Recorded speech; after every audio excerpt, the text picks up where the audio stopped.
Hello दोस्तों, कैसे हैं आप लोग। स्वागत है मेरी स्पेशल सीरीज में जिसमें हम लोग यूपीएससी लेखपाल के लिए उत्तर प्रदेश स्पेशल जीके को कवर कर रहे हैं। आज हमारी 7वीं वीडियो है यूपी जीके की, तो बने रहिएगा हमारी इस खास सीरीज में। आज हम ना प्रदेश के 5 बहुत ही महत्वपूर्ण प्रशासनिक क्षेत्रों की एक तेज यात्रा करेंगे, बुंदेलखंड से लेकर वाराणसी तक। तो चलिए शुरू करते हैं। तो देखिए, हमारा ये सफर जो है वो राज्य के कुछ सबसे अलग अलग, सबसे विविध हिस्सों से होकर गुजरेगा। हम शुरुआत करेंगे बुंदेलखंड की ऐतिहासिक भूमि से, फिर कानपुर और लखनऊ जैसे पावर हाउसेस से गुजरेंगे और अपनी यात्रा खत्म करेंगे प्रयागराज और वाराणसी के आध्यात्मिक केंद्रों में। चलिए इस विश्लेषण में और गहराई से उतरते हैं। हमारा पहला पड़ाव है चित्रकूट मंडल, जो कि बुंदेलखंड क्षेत्र का एक बहुत अहम हिस्सा है। अब देखिए, ये उत्तर प्रदेश के सबसे कम आबादी वाले मंडलों में से एक हो सकता है, लेकिन इसकी आबादी कम होने का ये मतलब बिल्कुल नहीं कि यहाँ इतिहास या संस्कृति की कोई कमी है। तो ये मंडल जो है वो 4 प्रमुख जिलों से मिलकर बना है: चित्रकूट, बांदा, महोबा और हमीरपुर। और दिलचस्प बात यह है कि इसका जो एडमिनिस्ट्रेटिव हेडक्वार्टर है वो चित्रकूट शहर में नहीं है, बल्कि केन नदी के किनारे बसे एक ऐतिहासिक शहर बांदा में है। ये क्षेत्र अपनी अविश्वसनीय सुंदरता और वास्तुकला के लिए जाना जाता है। जैसे चित्रकूट में पेशवा विनायक राव द्वारा बनवाया गया गणेश बाग अपनी बारीक नक्काशी की वजह से मिनी खजुराहो के रूप में फेमस है।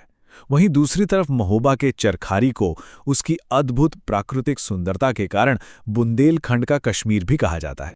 अच्छा, ऐतिहासिक महत्व तो है ही, पर इसके अलावा ये क्षेत्र आज के मॉडर्न डेवलपमेंट का भी एक बहुत ही महत्वपूर्ण केंद्र है।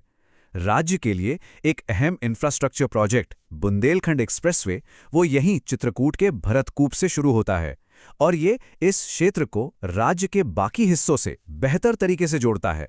चलिए अब हम राज्य के सेंट्रल पावर हाउस की तरफ बढ़ते हैं, कानपुर और लखनऊ। ये 2 मंडल कह सकते हैं कि उत्तर प्रदेश के आर्थिक और राजनीतिक दिल हैं, जो इसकी आज की पहचान को आकार देते हैं। कानपुर मंडल में 6 जिले आते हैं। इसने कानपुर नगर और कानपुर देहात के जुड़वां शहर हैं। साथ ही इटावा, औरैया, फर्रुखाबाद और हाँ, दुनिया भर में मशहूर इत्र की नगरी कन्नौज भी शामिल है। ये पूरा का पूरा क्षेत्र जो है वो राज्य का एक बड़ा इंडस्ट्रियल हब है।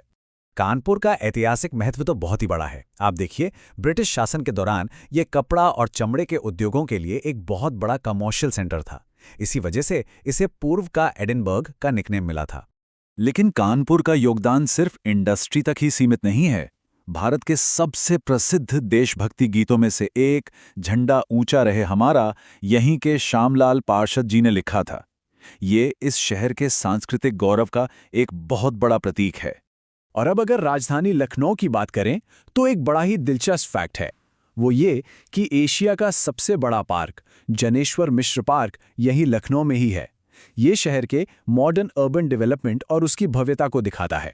हमारा दौरा अब हमें भारत के 2 सबसे ज्यादा ऐतिहासिक और आध्यात्मिक रूप से महत्वपूर्ण क्षेत्रों की ओर ले जाता है। अब हम प्रयागराज और वाराणसी मंडल में प्रवेश कर रहे हैं, जो सदियों से ज्ञान और आस्था के केंद्र रहे हैं। प्रयागराज मंडल में ये 4 जिले शामिल हैं और हाँ, इसे राज्य की साहित्यिक राजधानी के रूप में भी जाना जाता है। सोचिए, इसी मिट्टी ने महादेवी वर्मा और हरिवंश राय बच्चन जैसे कई प्रसिद्ध लेखकों और कवियों को जन्म दिया है। जीवन देने वाली नदियों का एक बहुत बड़ा नेटवर्क प्रयागराज क्षेत्र से होकर बहता है। प्रयागराज तो खुद ही पवित्र गंगा, यमुना और पौराणिक सरस्वती के संगम का घर है। इसके अलावा प्रतापगढ़ और फतेहपुर जैसे दूसरे जिलों से भी महत्वपूर्ण नदियां बहती हैं। ये प्राचीन शहर अब नए और अनोखे आकर्षणों को भी अपना रहा है। पता है, देश का पहला फ्लोटिंग रेस्टोरेंट प्रयागराज में यमुना नदी पर बनाया गया है। ये यहाँ की परंपरा और इनोवेशन के संगम का एक बेहतरीन उदाहरण है। अब थोड़ा पूरब की ओर बढ़ते हैं। हम वाराणसी मंडल में प्रवेश करते हैं। इस मंडल में ये 4 ऐतिहासिक जिले शामिल हैं और इनमें से हर एक का अपना एक अनूठा और गहरा महत्व है।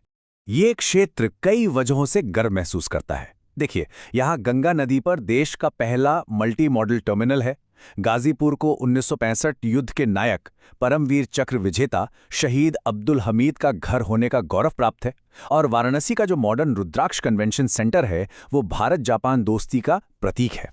तो इन 5 अलग अलग क्षेत्रों का दौरा करने के बाद अगर हम एक कदम पीछे हटकर देखें तो ये हमें पूरे उत्तर प्रदेश के बारे में बहुत कुछ बताता है।